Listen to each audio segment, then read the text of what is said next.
बिस्मिल्लाहिर्रहमानिर्रहीम the simple past tense چې کوم اکټیو وایس او پیسیو وایس رول دی په هغه باندې د ښه پوهېدلو دپاره دا ویډیو تر اخره پورې ضرور وګورئ او که خوښه مو شوه نو زما د یوټیوب چینل انګلیش سکیلز پښتو در سره هم سبسکرایب کړئ. نو راځئ چې خپل کلاس سٹارټ کړو.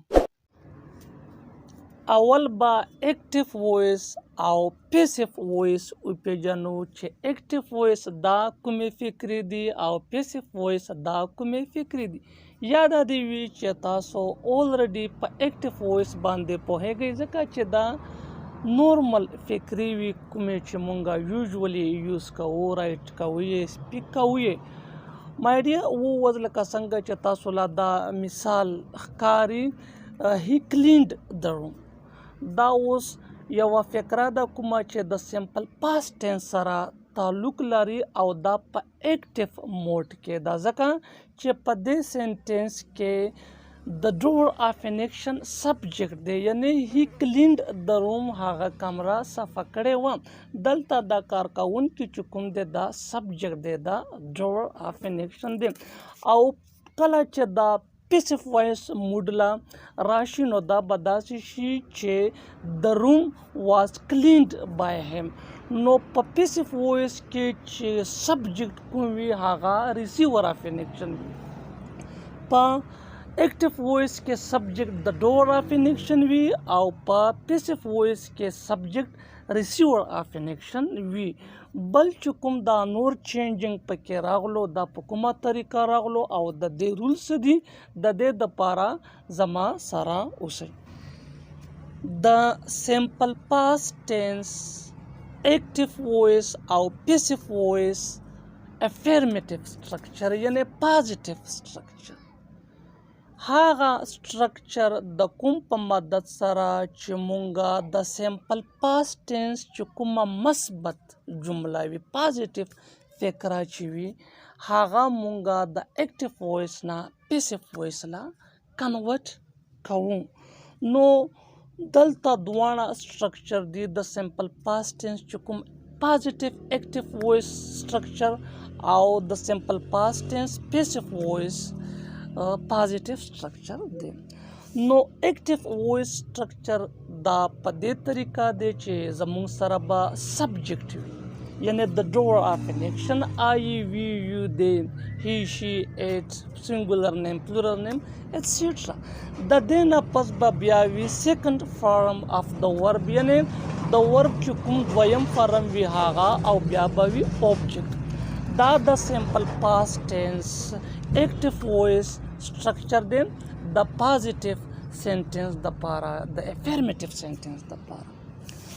او پیسیو وایس سټرکچر یې بیا څه داسې دی، سبجیکټ په سبجیکټ پسې بیا ټو بی ورب واز یا ور، که سبجیکټ سینګولر وي واز او که پلورل وي ور، بیا پسې تھرډ فارم آف د ورب او بیا پسې پروپوزیشن بای او بیا پسې اوبجیکټ. دلته دا پوینټ نوٹ کړئ چې د اکټیو وایس سینټینس چې کوم سبجیکټ وي هغه به په پیسیو وایس کې د اوبجیکټ پوزیشن لا لاړ شي، او د اکټیو وایس چې کوم اوبجیکټ وي هغه به په پیسیو وایس کې د سبجیکټ ځای لا راشي، یعنی دا سبجیکټ او اوبجیکټ دا په پیسیو وایس کې چینج کیږي، بدلیږي پکې. بل پوینټ دا نوٹ کړئ چې په پیسیو وایس کې همیشه دپاره د ورب تھرډ فارم استعمالیږي چې پاسټ پارټیسپل فارم او د ورب ورته هم ویلی شي، او بیا پروپوزیشن بای او د بای نه پس اوبجیکټ، هغه اوبجیکټ کوم چې په اکټیو وایس کې سبجیکټ وي.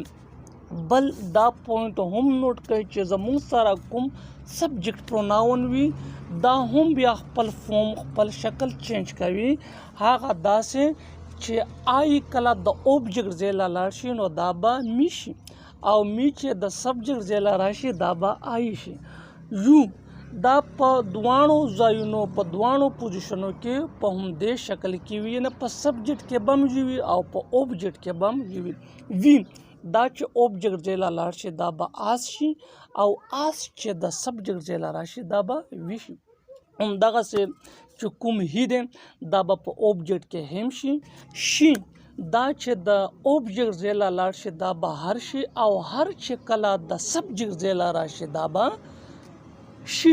همدغسې دی به په اوبجیکټ پوزیشن باندې دیم شي او دیم به په سبجیکټ پوزیشن باندې دی شي. دا څه بنیادي رولز وو د دې یادول په دې باندې پوهېدل ډېر ضروري وي ځکه چې د دې نه بغیر بیا مونږه پیسیف وایس فکرې نشو جوړولی. اوس راځي چې دا مثالونه وګورو او ځانونه پوهه کړو. I played cricket. Here in this example I subject دی او دا Johar of an action دی نو دا active voice فکره دا کومه چې د سمپل پاست ټینس سره تعلق لري او دا په افرمیټیو موډ کې ده.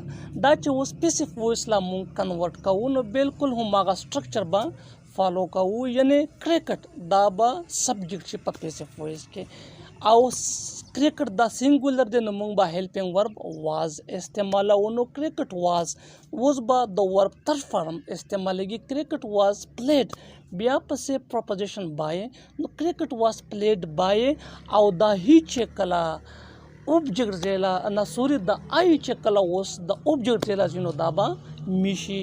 نو کرکټ واز پلیډ بای می. دا سنټنس د اکټیو وایس نه پیسیف وایس لا د سټرکچر په مطابق کنورټ شو. نو تاسو کا غواړئ دا سټرکچر دا یاد کړئ او په همدې سټرکچر پسې ځئ نو بیا به څه ډیفیکلټیز څه مشکلات به درته نه وي کله چې تاسو د اکټیو وایس فکره پیسیف وایس لا چینج کوئ. نیکسٹ example he wrote a story. Here in this example he subject because he is the doer of an action. په دې مثال کې هی دا سبجیکټ دی ځکه چې دا کار کوونکی دی او دا فکره په پازیټیو موډ کې ده او دا اکټیو وایس ده ځکه چې دلته سبجیکټ د ډور اف ان ایکشن دا چې اوس پیسیف وایس لا کنورټ کیږي نو هم هغه سټرکچر به فالو کوو. story was written by him. دلته دا سټوري دا اوس په پیسیف وایس کې سبجیکټ ولو خو دا ریسیور اف ان ایکشن دی ډور اف ان ایکشن نه دی او سټوري دا زموږ سره په سینګولر فارم کې دی نو مونږه هیلپینګ ورب واز استعمال کړو او بیا د رائټ مو تھرډ فارم استعمال کړو ریټن او بیا پرپوزیشن بای او کله چې هی د اوبجیکټ ځای لاړو نو د هم خپل فارم چینج کړو یعنی دا him شو. نو story was written by him. نو که تاسو غواړئ دا سټرکچر یاد کړئ او دا فالو کړئ. د سمپل پاست ټینس اکټیو وایس او پیسیف وایس نیگیټیو سټرکچر دا دی. اکټیو وایس سټرکچر اول با سبجیکټ بیا did not. دا پوینټ نوٹ کړئ چې د سمپل پاست ټینس په نیگیټیو فکرو کې did او نوٹ استعمالېږي. په did نوٹ نه پس فرسٹ فارم اف د ورب او بیا اوبجیکټ دا د سمپل پاست ټینس نیگیټیو سټرکچر دی د اکټیو وایس فکرو د پاره. پیسیف وایس سټرکچر یې څه داسې دی. سبجیکټ بیا هیلپینګ ورب واز یا ور کا سبجیکٹ سینګولر وی واز استعمالوي او کا پلورل وی نو بیا ور استعمالوي. د دې نه پس نوٹ او بیا تھرڈ فارم اف د ورب او بیا پرپوزیشن بای او بیا اوبجیکټ دا د سمپل پاست ټینس اکټیو وایس او پیسیف وایس سټرکچر د نیگیټیو فکرو د پاره د ښه پوهېدلو دپاره راځي چې دا مثالونه وګورو. شي ډیډ نوٹ ایټ اپلز دا د سمپل پاست ټینس نیگیټیو فکره ده کومه چې په اکټیو وایس کې ده او دا موږ داسې وپېژندله چې دلته شي دا سبجیکټ دی او دا ډرور اف ان ایکشن دی یعنی کار کوونکی دی هغه معنی خوړلې وي دا چې پیسیف وایس لا کنورټ کیږي نو د دې سټرکچر په ان مطابق باندې به اپلز ور نوٹ ایټن بای هر دلته زموږ سره اپلز دا سبجیکټ شو خو دا ډرور اف ان ایکشن نه دی بلکې ریسیور اف ان ایکشن دی او دا پلورل دی نو هیلپینګ ورب ور استعمال شو او بیا نوٹ او بیا third form of the verb eaten بیا preposition by او بیا پسې چې کله دا شي د object ځای لاړو نو دا بیا هر شو نو apples were not eaten by her. Next example, we did not play hockey.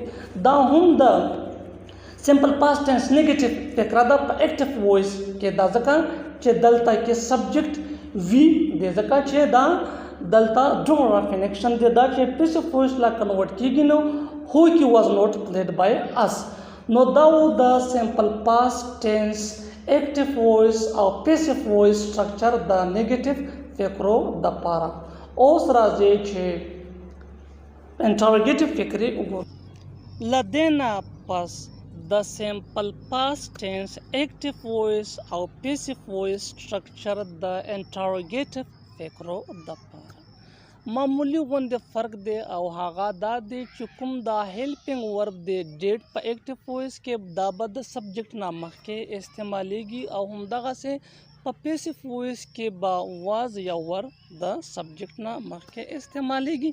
راځي چې سټرکچر په غور سره وګورو. ډیټ سبجیکټ بیا بیس فارم اف د ورب او بیا اوبجیکټ دا د اکټیو وایس سټرکچر دی د سمپل پاست ټینس د انټروګیټیو فکرو د پاره. پیسیف وایس سټرکچر سے په دې طریقه دی واز یا ور بیا سبجیکټ بیا تھرڈ فارم اف د ورب بیا پرپوزیشن بای او بیا اوبجیکټ په دې سټرکچر باندې د خپل دلو د پاره راځي چې دا مثالونه وګورو. ډیډ هی رائټ ا سټوري دا انټروګیټیو فکره ده کومه چې د سمپل پاست ټینس سره تعلق لري نو دا چې کله پیسیف وایس لا کنورټ کیږي نو دا بس په دې طریقه شي چې واز ا سټوري ریټن بای هیم واز ا سټوري ریټن بای هیم نو دلته چې کوم دا هیلپینګ واز دی دا د سبجیکټ سټوري نه پس استعمال شو یا دا دی وی چې په پیسیف وایس کې سبجیکټ دا ریسیور اف ان ایکشن وی ډرور اف ان ایکشن نه وي.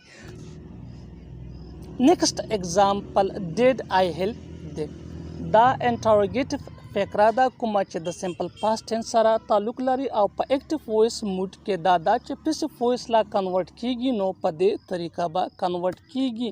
ور دے هیلپډ بای می ور دے هیلپډ بای می ور دا زموږ سره هیلپینګ ورب دی سبجیکټ هیلپډ تھرډ فارم اف د ورب بای پرپوزیشن او می کله چې آی د اوبجیکټ ځای لا راغی نو دا می شو. دا و زموږ د نننۍ ورځې کلاس. زه امید لرم چې تاسو به د سمپل پاست ټینس چې کوم اکټیو وایس او پیسیف وایس سټرکچر دی د پازیټیو نیگیټیو او انټروګیټیو فکرو د لپاره په هغې به پوه شوي وئ. زما چینل سره سبسکرایب کړئ. مننه. تھینک یو.